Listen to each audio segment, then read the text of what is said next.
Welcome back to the channel, everyone. It is a beautiful Wednesday, and we have so much to unpack today about our favorite messy fictional families.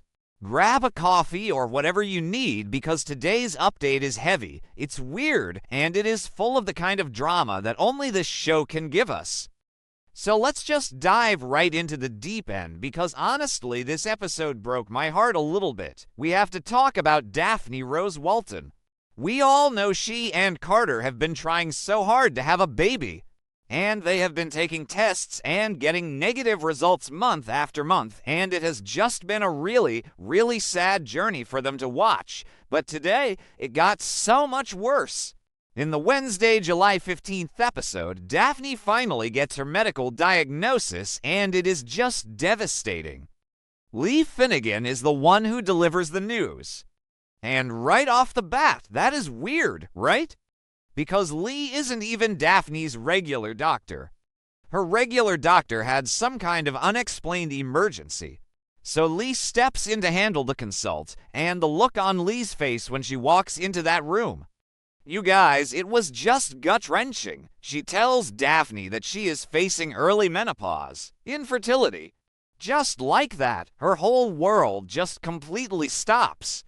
And I have to say, Muriel Hilaire is acting her heart out here. The way her face just falls and she processes that her dream of carrying a child might be over. It is so hard to watch. And then there is Carter. Poor Carter. Think about his history on this show for a second. He has wanted a family for so long. He wanted it with Quinn. He wanted it with Paris. He wanted it with Katie. He has always been the guy who just wants to be a devoted husband and a father. And now he finally has this beautiful wife in Daphne, and they are ready to start their lives, and then boom. This happens. It is just cruel. The writers are just being cruel at this point. But you know what? I actually don't think this is the end of the story. Let's be real here for a second. This is a soap opera. What are the odds that her regular doctor has a sudden emergency on the exact day she gets life-changing test results? And Lee just happens to grab the file and read it. I am calling it right now. There is a file mix-up. Lee grabbed the wrong chart. Someone else in that hospital is going through early menopause, not Daphne. Or maybe I'm just being too optimistic because I want them to be happy. Okay, that sounded dramatic, but you get what I mean. It just feels too final for a character who just got married. There has to be a twist coming. If Lee made a mistake, Carter is going to lose his mind when he finds out they have been grieving for nothing. But while Carter is dealing with his own heartbreak and trying to figure out how to support his wife, Steffy is actually stepping up. Steffy is there for Daphne, which is honestly a nice change of pace because lately Steffy has just been screaming at Hope, screaming at Katie, screaming at Brooke. The whole Forrester versus Logan corporate war has made Steffy so unlikable and volatile recently. So seeing her actually be a supportive, grounded friend is refreshing. She is holding Daphne's hand and just being there for her. And it makes me wonder, how far will Steffy go to help her friend? I saw some fans on social media throwing out the craziest theory. What if Steffy offers to be a surrogate? I mean, she has her hands full with Hayes and Kelly and Finn and the whole Sheila drama, so maybe that is a massive stretch. Actually, yeah, I am changing my mind. That is a terrible idea. Steffy would never have the time or the emotional bandwidth for that right now. But maybe she pays for their treatments or helps them navigate the adoption process. Zende is adopted, so the Forrester family knows all about building a family in different ways.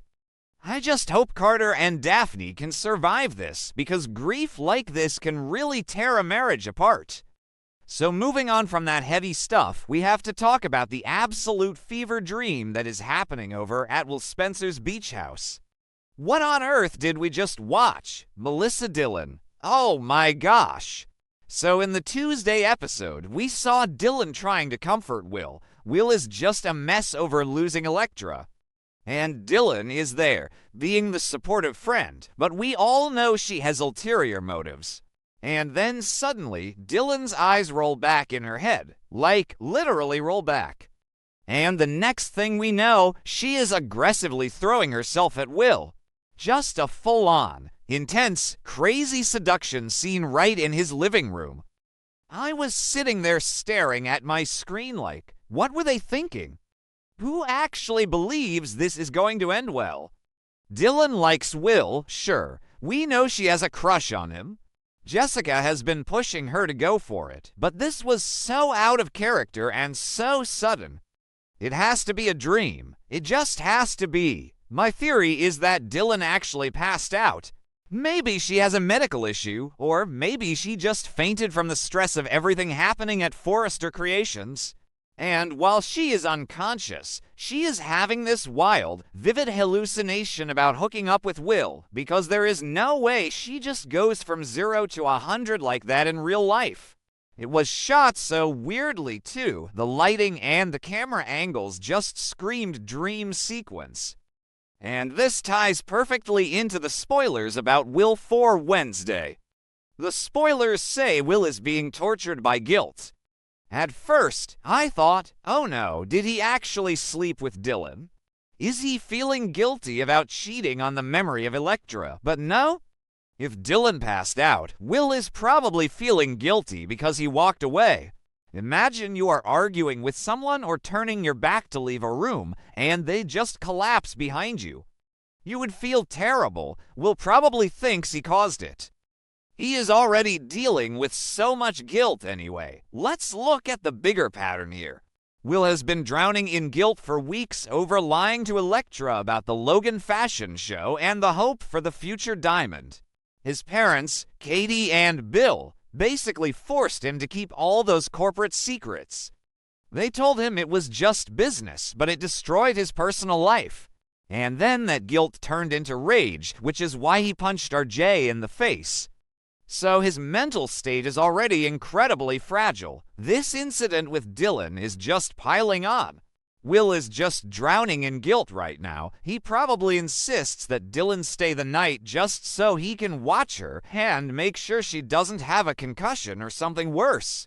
He is a good guy deep down, even if his temper has been completely out of control lately. And speaking of Elektra, she is just completely torn apart right now. Everyone, and I mean everyone, is in her ear telling her that Forresters and Spencers don't mix. Ridge is being the biggest hypocrite on the planet. Ridge is acting like this overbearing father figure, telling Elektra she has to stay away from Will because Will is violent and dangerous. Excuse me, Ridge literally just punched Bill Spencer in the face. Like a few episodes ago.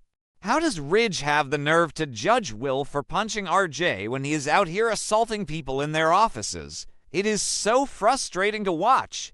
The writers are making Ridge so insufferable right now.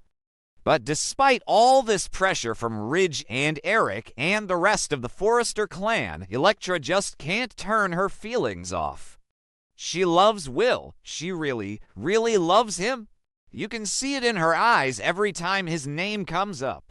She is trying so hard to play the good Forrester soldier, especially since her jewelry line was paused and she is feeling insecure about her place in the company. She thinks siding with RJ and Ridge is the smart career move, but it is tearing her apart inside. I give it maybe 2 weeks before she and Will are sneaking around.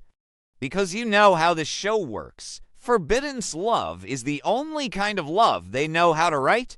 They are going to start meeting up in secret, maybe at the bikini bar or somewhere, and RJ is going to find out. RJ has been hovering around Elektra like a vulture waiting to swoop in. He is using Will's downfall to position himself as the safe, superior romantic choice. But Elektra doesn't want safe, she wants Will. So yeah, they are going to sneak around, and it's going to be this whole massive dramatic reveal all over again when they get caught. Oh, and before I forget, did you guys see the daytime Emmy poll that Daily Mail put out? I know it's a bit of a random tangent, but I have to mention it. They listed the nominees for Best Lead Actress. We've got Stacy Hyduke for Days of Our Lives, Carla Mosley and Tamara Tooney for Beyond the Gates, Michelle Stafford for The Young and the Restless, and our very own Heather Tom for Katie Logan. Honestly, Heather Tom deserves it. The work she has done with this whole Logan versus Forrester corporate war storyline has been incredible. Even when Katie is making terrible decisions, like forcing Will to lie to his girlfriend and basically ruining his life, Heather plays it so well. I know some of you are probably voting for Michelle Stafford, but I have to support our B and B girls. Anyway, back to the show. So yeah, Wednesday's episode is just a roller coaster. Half of it is this deeply emotional, grounded medical drama with Daphne and Carter, and the other half is this bizarre, campy dream sequence with Dylan and Will. It is a very weird tonal shift. Sometimes I wonder if the writers even talk to each other. Like, one writer is doing a serious character study on infertility and grief, and the other is just writing weird hallucination fanfiction. But I guess that is why we watch, right? We love the mess. We live for the mess. I just really hope they don't drag out this Daphne storyline too long if it actually is a file mix-up. There is nothing worse than watching characters grieve 4 months over something that isn't even true. And if it is true, I hope they give Carter and Daphne a realistic path forward. They deserve a win. As for Will and Elektra, they need to just communicate. If Will would just sit down and explain everything to her without RJ interrupting, they could fix this. But nobody on this show knows how to have a normal conversation. I am also really curious to see how Dylan acts when she wakes up. If she remembers the dream, it is going to make things so awkward between her and Will, and she is already hiding her own secrets. She just had that passionate encounter with RJ at the beach house not too long ago, and now she is dreaming about Will. Dylan is messy. She is playing both sides of the Forrester and Spencer rivalry, and she is going to get burned. Elektra is going to lose her mind if she finds out her best friend is lusting after her ex-boyfriend while simultaneously hooking up with the guy who broke them up. The drama is just waiting to explode. Alright, I am going to wrap this up before I start rambling for another hour. Let me know what you guys think in the comments. Do you think Lee mixed up the files? Was Dylan just dreaming? Are you Team Will or Team RJ? I will see you all tomorrow for the next recap.